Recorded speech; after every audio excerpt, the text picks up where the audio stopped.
ইতিহাস রচনা করল Argentine বাজপাখি Emiliano Martinez. ইকুয়েডরের বিপক্ষে তার একক নৈপুণ্যে আর্জেন্টিনাকে নিয়ে গেলেন সেমিফাইনালে, আর সেই সাথে তিনি গড়লেন অনন্য এক বিশ্ব রেকর্ড।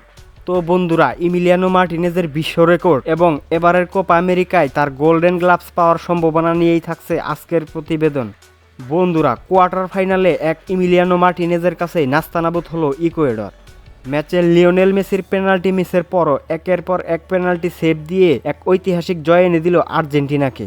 আর্জেন্টিনার হয়ে খেলতে নামলেই যেন মার্টিনেজ হয়ে ওঠেন অপ্রতিরোধ্য।